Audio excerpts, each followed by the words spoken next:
computer organization, machine instruction, and addressing modes.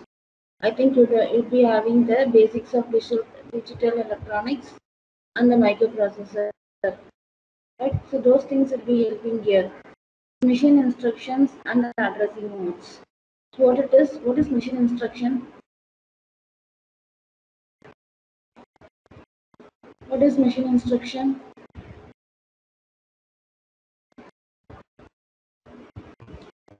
It is a binary code which helps the computer to understand what is the task assigned to it. Right? That is what machine instructions or computer instruction is.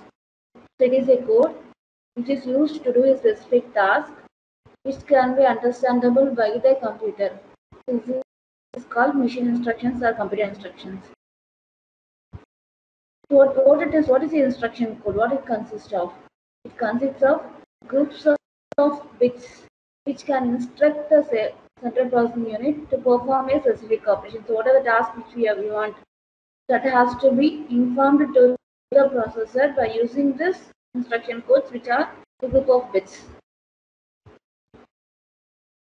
So here the instructions are encoded as binary instruction codes, right? So you'll be having a mnemonic, right? Opcode will be generated for that mnemonic, right? And whatever the values which we are supposed to give, those things will be entered as opcodes, right? So you'll be having a operation to be performed that we call it as the opcode. You'll be writing the opcode for the mnemonics what we want to do. For example, if you want to move the data from one location to other location, from one register to other register, now you'll be giving the opcode for it. Add means for add, you'll be having an opcode that is given to the processor to do the task. So how many number of bits is allocated? That depends upon the that depends upon the microprocessor capacity, right? So the number of bits allotted for the opcode determine how many different instructions the architecture supports, right?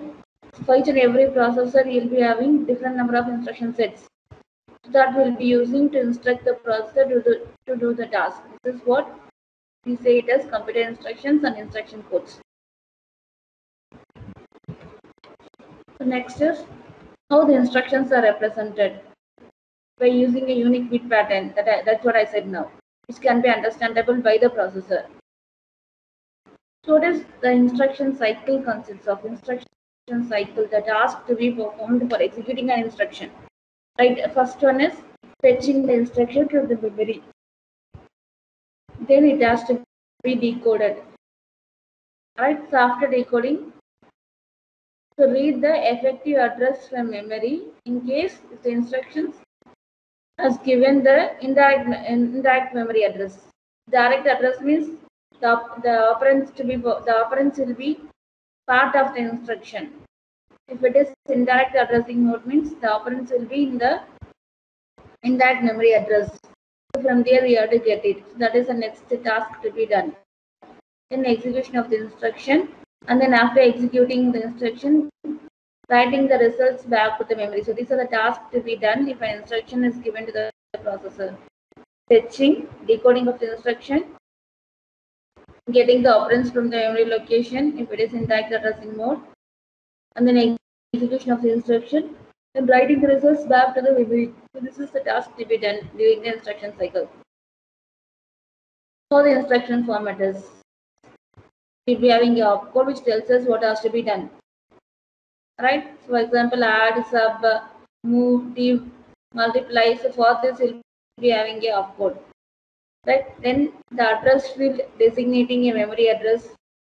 That means where the operands are. So that address will be part of the instruction that can be done. Otherwise, we can give the registers from where the address is and from where the content has to be retrieved. Alright, so mode field specifying the way the operand or effective address is determined. That's what I said. So mode field where the operands are. Alright, so that will be given in the registers. So in the register, we'll be having the address from where the operands should be taken. This is the general instruction format. we have different types of instruction formats. The first one is we have 3 address instruction format. Next is 2 address instruction format. Next is 1 address instruction format. And the next one is 0 address instruction format. 3 address, 2 address, 1 address, and 0 address instruction format. So what it is? In 3 address instruction format, we will be having 3 address location registers. 3 address locations. So first 8 bits says 3 address reads the address of operand 1, the address of operand 2, and where the results has to be stored. So these are the 3 addresses we have. From where the operand 1 you can get, from where the operand 2 you can get, and from where from where that is where the results has to be stored. See, these are the 3 cases, 3 addresses we have. Right. First address location says what is the operation to be done. Let's say here, for example, the number of bytes required to encode this instruction is 10 bytes because each and every address is of 24 bits, right? That means 3 bytes of location is required to store this address for the operand 1, address for the operand 2, and the resultant address. To store the results, we require 3 bytes of location. So here, 3 plus 3 plus 3, 9 plus 1 address location to store this output for the operation to be performed. So you require 10 bytes of locations to store this instruction.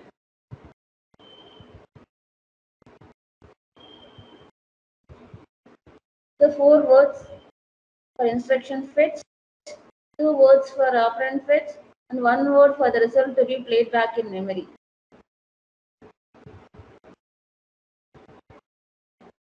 The 4 words for instruction fetch, 2 words for operand fetch, and 1 word for the result to be placed back in the memory. Right, so this is what 3 address instruction format is. The number of words required for it is given. Next is 2 address instruction format. In this format,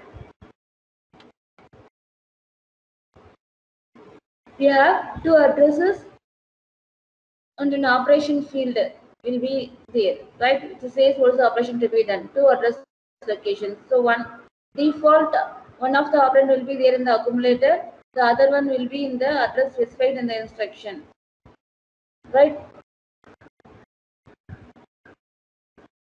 In the task to be done, that is either addition or moving, so that is given in the opcode field, right? So from this address location, the operand is obtained, the other operand will be there in the accumulator, and the task is performed between those 2 operands, and the result will be stored in the address given in this instruction.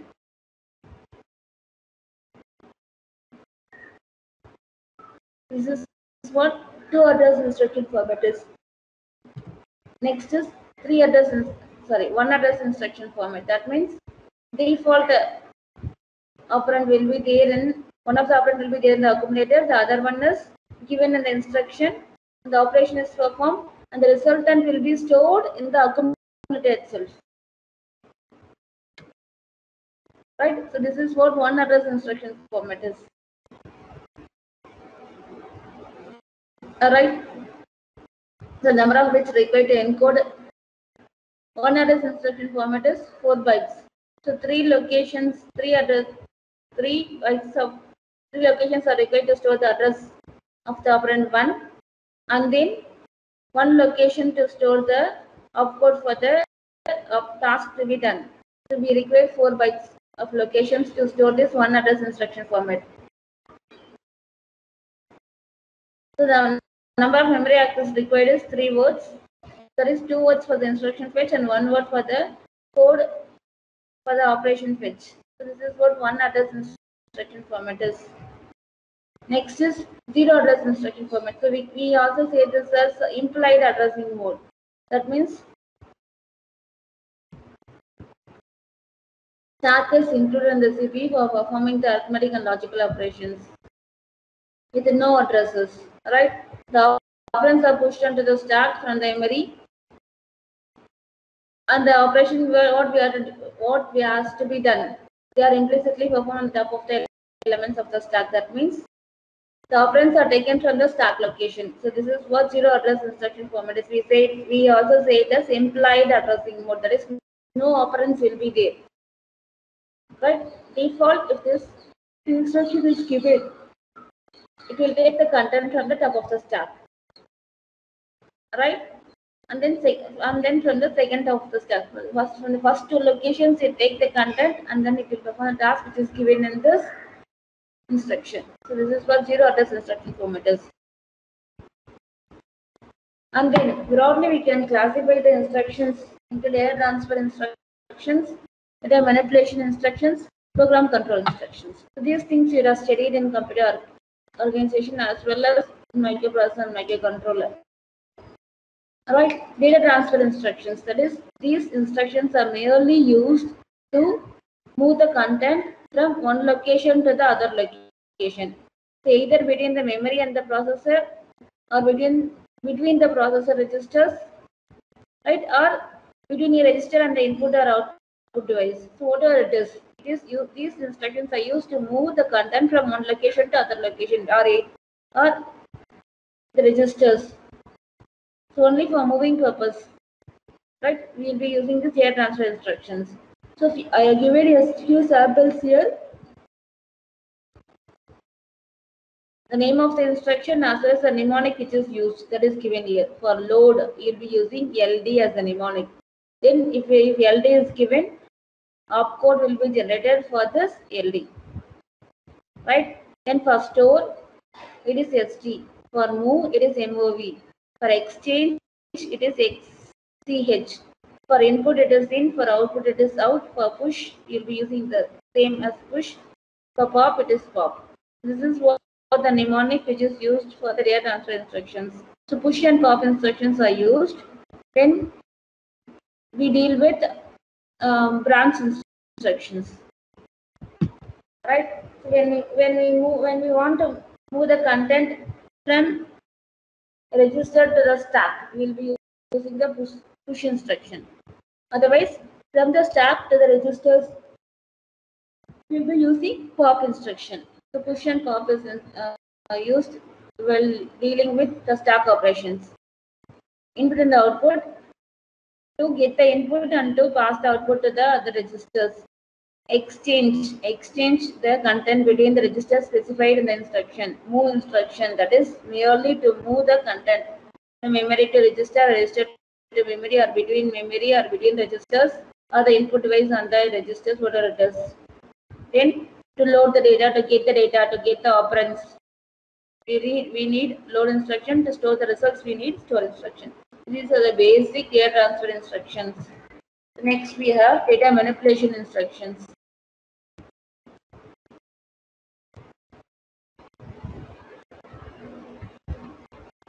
Data manipulation instructions perform operations on data and provide the computational capabilities for the computer. That means data manipulation instructions, it will do the manipulations whatever you want. It can be arithmetic operations, it can be logical and bit manipulation operations, and shift instructions. These are the manipulations which can be done by using the processors. Arithmetic, the basic arithmetic operations, addition, subtraction, multiplication, division, increment, decrement. So these things can be done in the arithmetic operation instructions. Logical and bit manipulation instructions. Logical, now you'll be having AND or XOR operations, NOT operation.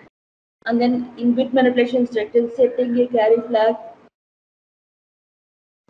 resetting a carry flag, then complementing a register. So these things are done in the logical and bit manipulation instructions.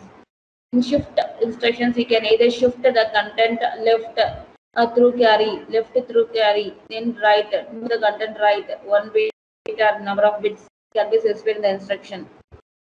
And then right shift through the carry. So all these possibilities are done using this shift instructions. The sample is given. That is arithmetic operations, like you will be having increment, decrement, add, subtract, whatever I said now. That is addition, subtraction, multiplication, divide. So for these operations, the mnemonics are given. For increment, it is INC. For decrement, it is CC. For addition, it is add. For subtraction, it is sub. For multiplication, it is well. For divide, it is div. For add with carry, it is ADDC. So that means it is add with carry. For subtract with borrow, it is SUBB. For negative, it is negate. NAG. Right? So these are the arithmetic instructions in data manipulation instructions. Then logical and bit manipulation instructions. We have clear, CLR. For complement, it is COM. Right? That is the NOT operation. Complement is the NOT operation. Right? For unlogic, it is AND. For OR, it is OR. For XOR, it is XOR. For clearing the carry flag, it is CLR. Clear the carry flag. Clear C. For setting the carry flag, it is set C. For complementing the carry, it is COMC. Then to enable the interrupt, it is DI. To disable the interrupt, it is DI. So these are the few logical and bit manipulation instructions. The next is shift instructions. So logical shift right, logical shift left. Then rotate right and rotate left. So what is the difference between the shifting and rotation? Shifting means MSB if it is left shift. MSB is pushed out. The second bit will be the MSB bit. At last, zeros will be appended.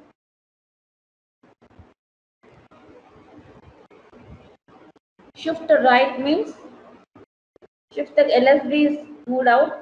The next bit will be the LSB, and in the MSB part, zeros will be appended. This is what shifting instruction is. Rotate right and left means MSB becomes the LSB for left. MSB becomes LSB for left shift, and LSB becomes MSB for the right shift. So this is what rotate. For right rotation, right? For left rotation, MSB will be the LSB. For right rotation, LSB will be the MSB. This is what shift and rotate instructions are. Then we have the program control instructions. So this program control instruction specify the conditions for altering the content of the program counter while we are performing the data transfer and data manipulation instructions. Right? So when they specify the condition for data processing, right, we have to move the control from the main program to the subprogram or the branch where we have to go on to the task. That is done by the program control instructions.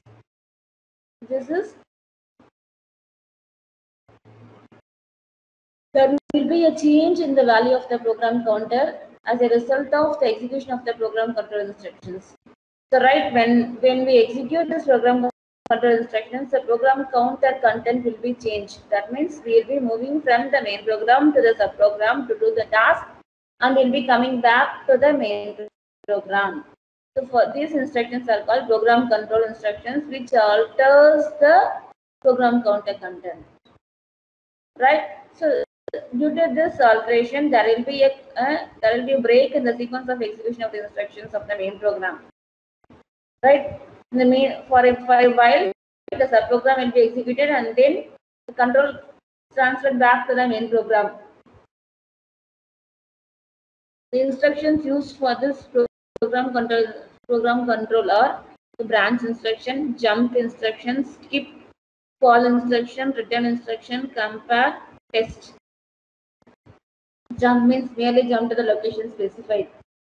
Right? Call also merely call the program which is given as a subroutine, which is written as a subroutine.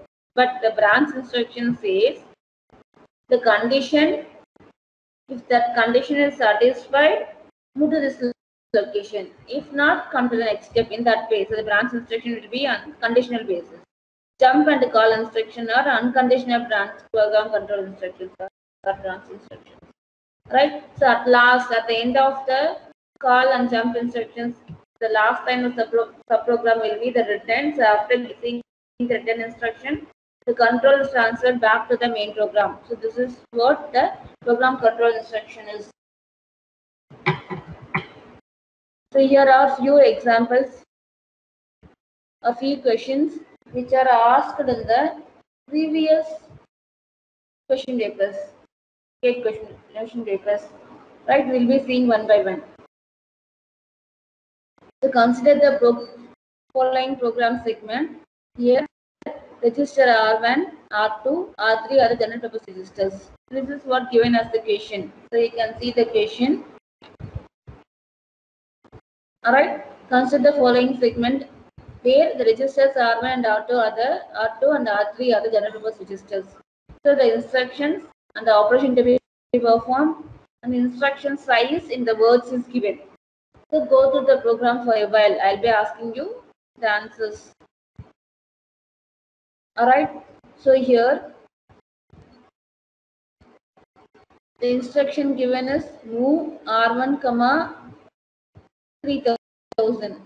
That means the content at the location, that memory location 3000 is moved to the register R1. This instruction occupies is of 2-word instruction. The instruction size is 2 words. And then move R2, R3. That means the content at the location at the register R3 is moved to register R2. Alright, then add R2, R1. So this is 2 operand instruction. Alright, register content. The content in the register R2 is added with R1 and the result is stored in R2. Right, move R3, R2. That means move the content. So now the resultant is moved to the location R3 location. See, one of our operand is in the 3000 address location, that is moved to R1. Similarly, the other operand is there in R3, that is moved to R2. Then R1 and R2 content are added. And again the result is moved to the register content R3. Okay. So after that increment R3. Right? What is the result you are getting? That is incremented by a value of 1. Then decrement R1. So what is there in the address location 3000? First content is decremented a value of 1. Then branch to the loop specified, so to the address specified. So what has to be done? So here the register content R1 is subtracted by 1, right? If it is 0, come to the next step and stop the program. If it is not 0, if the decremented value is not 0, go back to the branch loop and then repeat the process. Right, this is what given as the question here, and the instruction size, that is the number of words required to that is given here. So assume that the content of the memory location 3000 is 10. That means at 3000 location we are having the value as 10. So that means 10 times this loop will get executed because R1 is given in the decrement and R1 content is checked for the branch instruction. So since the location at the 3000 is 10, this loop will be executed 10 times. The content of the register R3 is 2000. Right, at the R3 we are having 2000. So that means at the location 2000 we are having the second operand. Okay. The content of each of the memory location from 2000 to 2010 is 100. Right, so 10 values we are having. Each value is of 100, and those values are in the address location from 2000 to 2010. This is what given in the question. The program is loaded from the memory location 1000. So the starting address, the origin address for the program is 1000. All the numbers are in decimal. So what are given? The values given are in decimal format. So it is easy for us to add and say the results now. Since it is given in decimal, in general, it will be given in hexadecimal. For easy calculation, it is given in decimals now for us. But for the processors, it is given in hexadecimal format. Assume that the memory is byte addressable and the word size is 32 bits. The memory is byte addressable, that means it can store 8 bit of information data, and the word size is 32 bit. If an interrupt occurs during the execution of the instruction, increment R3. So when we execute these instructions, during the execution of instruction R3, if the interrupt occurs, means what return address will be pushed onto the stack. So what is the return address which has to be given to the stack? Right, this is what the question asks. We have to calculate. So keep it in mind. So the memory location is byte addressable and the word size is 32 bits. So for each and every instruction, how many number of bits we require, we have to calculate. So here in the right hand side, the number of words for each and every instruction is given. Right? One word size is 30 bits. That means we require 30 by 8. Now you'll be having 4. So we require 4 locations to store the instruction if its word size is 1. If its word size is 2, now we require 8 locations to store the instructions.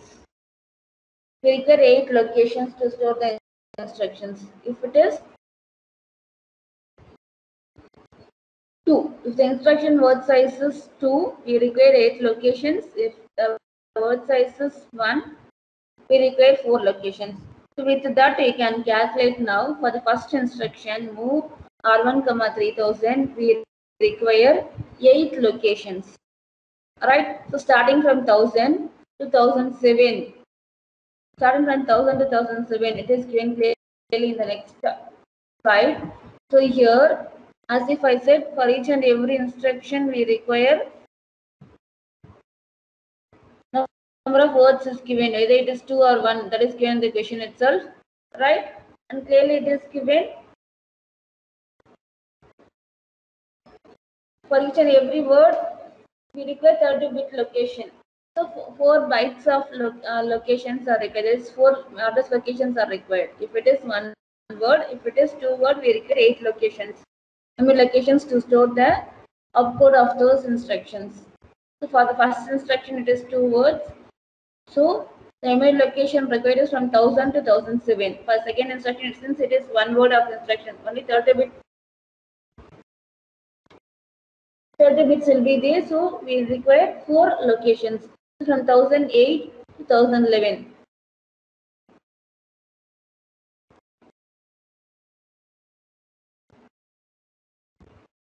Then for the next instruction, it is 12 to 15. For the next, it is 16 to 19. 4 locations. Just add it in 4 locations format. And 20 to 23. And 24 to 27. So just see here for the increment instruction R3, 1020 to 1023 is the last address location. So during execution of this instruction, the interrupt is given now. That particular instruction will be executed, right? And then the next address for decrement R1, the starting address is 1024. Then this is what the address to be loaded in the stack. Right? This is what the address. So next instruction's address is starting at 1024, and this location we require to come back to the program. It has to start executing the next step, right? So when the execution of instruction R3, the interrupt is given now, right? That instruction has to be executed, right? And depending upon the interrupt, we will be moving to a subprogram or subroutine program that will be executed, and while returning back, we have to execute the next instruction. So next instruction starting address is 1024. So that is the value to be moved to the stack. So that is what given in this slide. So here the options are 1005, 1020, 1024 and 1040. Right? So while calculating, we obtained the value as 1024. The answer is option C. So this is how you are supposed to calculate. So if for example, the word size is given as instead of 30 bits, if it is 16 bits now, then the answer differs. For the first instruction, we require 4 locations. For the next consecutive instructions, we require 2 locations. It's 2 locations.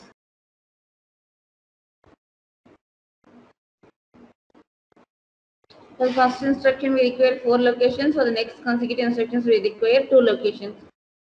So 4 plus 2 plus 2, 8, then 10, 12, 12. Then the address to be loaded in the stack is 1013. So we can calculate in that way.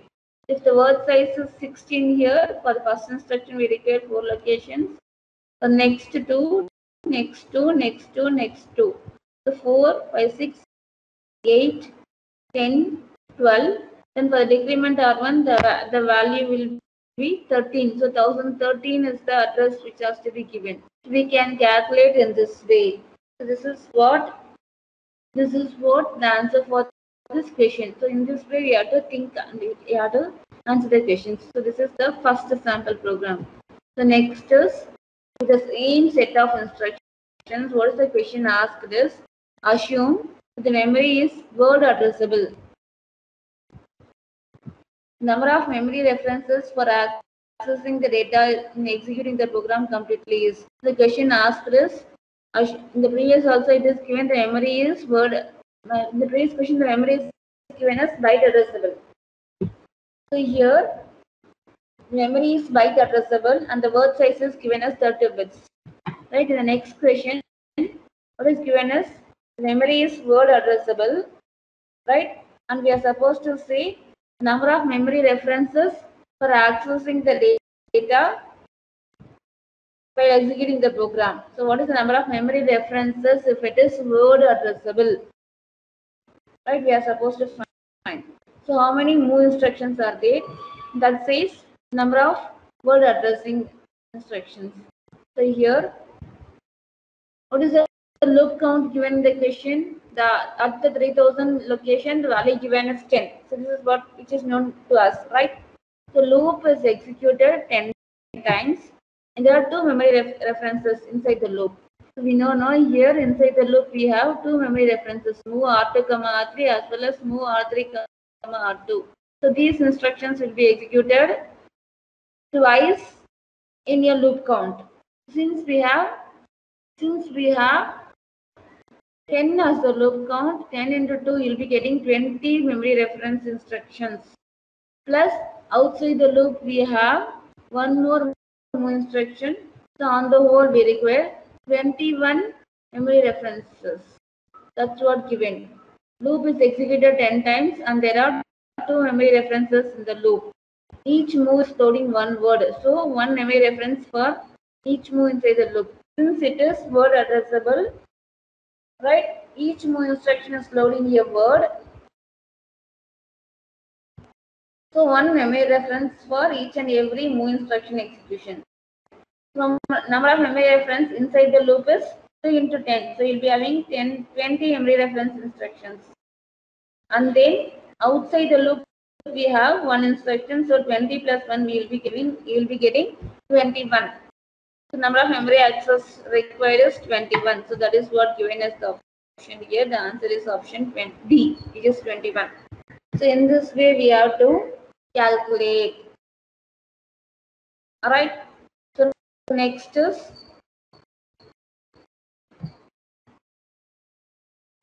how to calculate the physical address for an processor. Right. Assume the segment address is given, an instruction pointer value is given, and then the physical address is 20-bit physical address. Right. So from which code, from which address the code is accessed, that is the question given. Code segment address is given, and the instruction pointer value is given. So we are supposed to find from which location the code will be accessed. Right. So to find the physical address, it is given as effective address, it's wrong. It should be physical address. To find the physical address, the formula is physical address is equal to base address of the segment register into 10 plus effective address or the offset address. It should be address of the instruction point or whatever it is given. So the segment address here is 348A H, right? That into 10 gives you 348A0 plus 4214H. So if you add these two, we'll be getting 38AB4. So this is what the location from where the content will be accessed. Right? So 38AB4. So this is what the physical address we will be getting. So the formula for this is find the physical address. It is base address into 10. Sorry, that is the segment address. Segment address into 10 plus the effective address or the offset address. If you add this, you'll be getting the physical address. By mistake, it is given as effective address. Please change it. It is physical address here. The next instruction is the next question is before the execution of pop instruction, the stack pointer points to FF value. F, that is 4F value. Execution of pop instruction, right? The stack pointer points to the 4F. This is what the stack location. Okay, the content of the stack pointer after execution of pop instruction will be. So assume here we are going to consider 8086 microprocessor. You take in that way. Okay. The content of the stack pointer after execution of the pop instruction. While keep it in mind, when executing push instruction, the stack pointer is decremented. While executing the pop instruction, the stack pointer is incremented. So don't forget this. Stack pointer will be incremented by a value of 2. During push instruction, stack pointer will be decremented by a value of 2. Alright. So here, now the present location is 4F. So next increment location will be having 0, 0, 0, 0. After next increment will be having 0, 0, 0, 1. So this is what the answer is. The answer is the option C. Alright, so you have to know what happens if the push and pop instructions are given. For the processor, during the push operation, stack pointer will get decremented by value of 2. Pop instruction, it is incremented by value of 2. So since it is incremented, FFFF plus 2 gives you 0, 0, 0, 0, 1. Okay, you can check it out. You can add and check it out.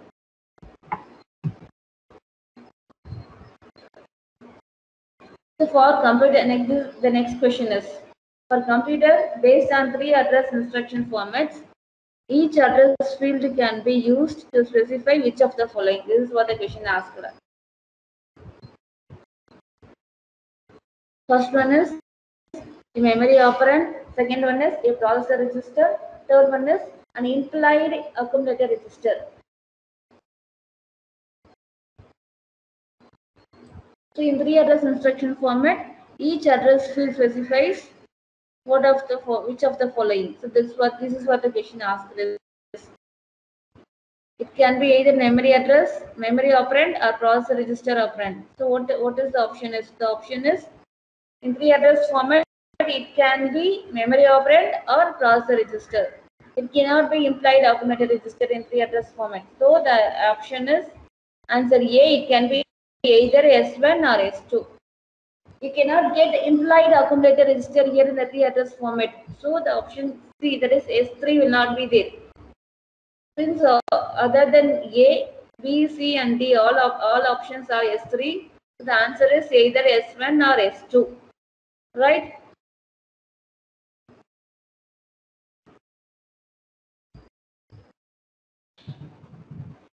Delay branching can help in the handling of control hazards.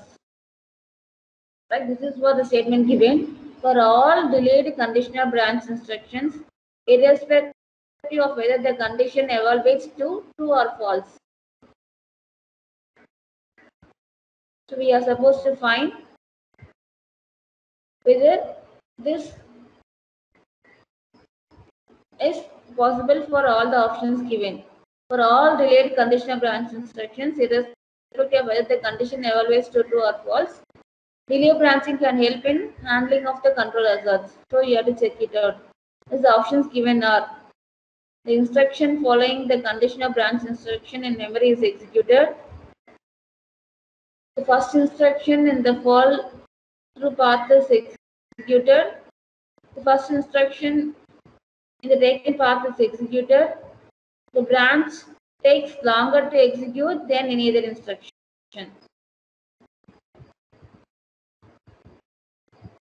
So under which condition this helps in handling of the control hazards?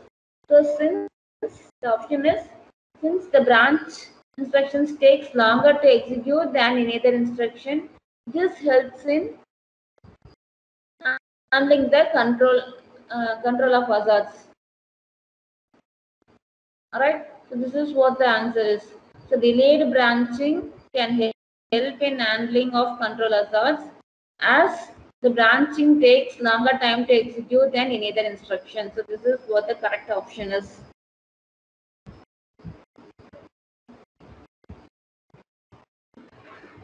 So next, we'll be moving on to the addressing modes. Alright, so before that, I want to say you what is CISC and the RISC instruction sets. Complex instruction set computer CISC and reduced instruction set computer is RISC. So in CISC, the computer architecture is described as the design of the instruction set for the processor. The CISC process typically have 100 to 50 instructions, right? We have a large number of instructions in the complex instruction set computers bearing 100 to 50 instructions. Okay. So here in the CISC process, you can just directly manipulate the operands, which is residing in the memory. So we doesn't require an intermediate instruction to get the content from the memory. So we can directly access the content from the memory and we can do the operation. So this is what the CISC operation is, complex instruction set computers. So here, since we have more instructions and addressing modes, it requires more hardware logic to execute or to implement and support the execution of these instructions. So this may cause the computations to slow down. So this is what this instruction set is, complex instruction set computer is. Next is RISC, reduced instruction set computer. So RISC, reduced instruction set computer. So what is here? RISC is used to reduce the execution time by simplifying the instruction set of the computer. Right? Execution of this instruction is the time required to execute the instruction is reduced here by simplifying the instructions. So when compared to CISC, here we will be having few instructions. There are readily few instructions and few addressing modes. So in complex, we will be having more instructions and more addressing modes. So here in RISC instructions, all the operations are done within the registers of the CPU. So you'll be using the CPU registers alone. Will not be accessing the content from the outside memory locations. Only few is done, but mostly CPU registers are used. So it is called reduced instruction set computers. So these are the few more questions which are the previous year questions. So just I'll be moving on to the addressing modes. One more question I want to say. For an example, I am saying how to calculate the clock period. If 83 microprocessor is working on 3 MHz clock frequency, then the clock period is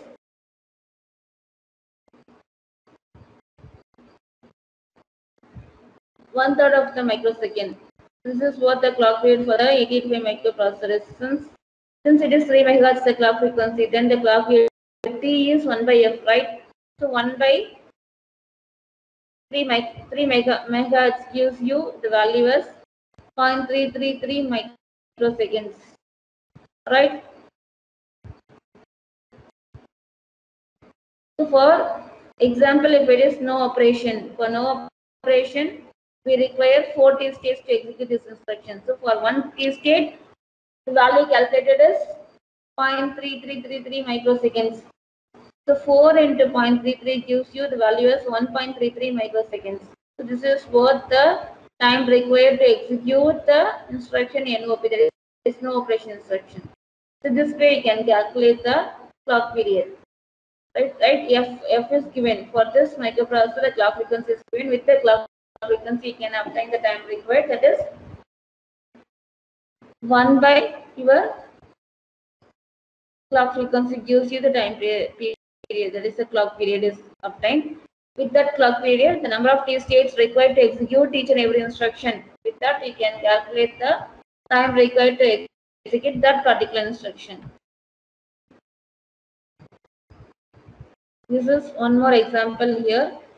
This is previously asked the gate question.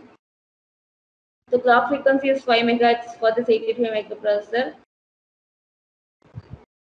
Yes, you are supposed to find the number of T states if the time required to execute an instruction is 1.4 microseconds. 5 MHz, 1 by F, 1 by 5 MHz gives you 0.2 microseconds, right? Since the question given is the clock period required is 1.4 microseconds, 1.4 by 0.2 gives you 7. So that is to execute that instruction, 7 T states are required. So it can be asked in either way, whether you can, if they can ask you to find the number of T states, or they can ask you to find the number of to find the clock period. So in both ways, the questions can be asked.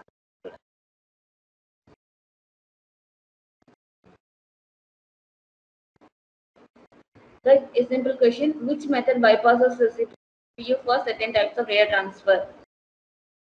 Whether it is software interrupt or interrupt-driven I/O or cold I/O or direct memory access.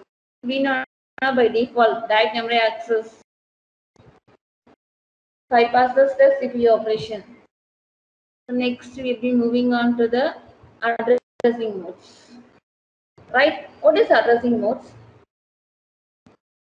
We know no different ways the operand can be accessed. That is what the addressing modes is. Right? General will be having opcode and the operand fields. Depending on the number of operand fields, you can classify it as one operand or two operand or three operand instructions. Right? So this all we have seen before. The operands can be either in register or memory or IO ports. These things also we know. So then, total different types of addressing modes we have. Immediate, register, memory. So these are the few examples. So here the list of addressing modes are given. We have implied addressing mode, register addressing mode, immediate addressing mode, direct addressing mode, register indirect, then index addressing, register relative based index, relative based index addressing mode, string addressing mode, IO port addressing mode, program memory addressing modes. That in program memory we have inter-segment, intra-segment. So if it is within the segment register, we say it as intra-segment. Within two segment registers, now we'll be saying it as inter-segment register addressing modes. So these are the few addressing modes we have. Just we'll be seeing one by one. The examples for each and every addressing modes are given. If possible, I'll be giving you the sample questions in this class itself. If not, we'll be seeing about the addressing modes now, and the questions related to that in the next class. Okay. Now I'll be saying you the explanations for these addressing modes. Right? Classifies the different ways by which the operand we can specify the operand where the operand is. That is called the addressing mode. The classifications are given. Implied means the operand is part of the instruction itself. It is by default specified in the instruction itself where the operand is. Then we cite as implied addressing mode. Immediate the operand is part of the instruction. That means in the instruction itself will be having the operands. So the examples are given here. First category is immediate. An example is given here: move BL, 26H. So what this instruction will do? I am giving a sample for each and every case. Okay, example for each and every case. Move BL, 26H. That means the content 26H is copied to the register location BL. This is immediate because the content is part of the instruction. BL, 26 move CX, 4, 5, 6, 7, H. That means 16-bit value is passed to the CX location. You'll be having CH and CL. For CH, 67 will be moved. For CH, 45 will be moved. Alright, so this is what immediate addressing mode is. Data is provided in the instruction itself. Okay, implicit or implied, whatever it is. So if there is no operand present, then that is implicit or implied addressing mode. STC means set the carry flag to 1. There is no operand here. If the operands are not there, then it is implicit addressing mode. Next is direct addressing mode. That means the where the operand is, that address location is part of the instruction. If in the instruction the memory address where the data is present is given in the instruction, then that is direct addressing mode. Example is move CL, 9823H. That means at the location 9823, right, you'll be having the content which has to be moved to the register CL. Is it understandable, students? Right? Immediate now, the content is part of the instruction. It is implied or implicit. Then if that is the case, then there is no operand present in the instruction. If it is direct now, the address is part of the instruction. So only if these are clear, you can just try to solve the questions given at the end. Right? So here, the way the content is there in the location 9823. So in that location, the content is there, and the content has to be moved to the register CL. This is what direct addressing mode is. Right? Then indirect means then the register addressing mode. That means move the content between the registers. So move BX, CX. Now the content of CX is copied to the location BX. Right? Move CL, BL means BL content is copied to CL. Next to the mnemonics, we will be having the destination register. The last register is the source. The general syntax is move destination, source. Right? So from the source location, move the content to the destination location. So move CL, BL means CL is destination, BL is the source. So from the source, move the content to the destination. So move the BL content to the CL. This is what register addressing mode is. The indirect means what I can say. Indirect. So see here, for indirect addressing mode, we can use either BX register or BP register, or that is base register or base pointer, or it can be either source index or destination index. So from these locations, we can copy the content to the register, or from the registers, you can copy the content to these locations. Alright, an example is given here, move DI, BX. That means move the content which is there in the BX register to the address, to the physical address which is formed by this DI value. Right? So the effective address here, effective address is DI. So the segment address into 10 plus DI gives you the physical address. To that address location, move the BX content. This is what indirect addressing mode. Indirect na, from where we are going to take the data or to where the data has to be placed. So that is given in a register in the instruction. That address is not directly given in the instruction. So if the address is directly given, it is direct addressing mode.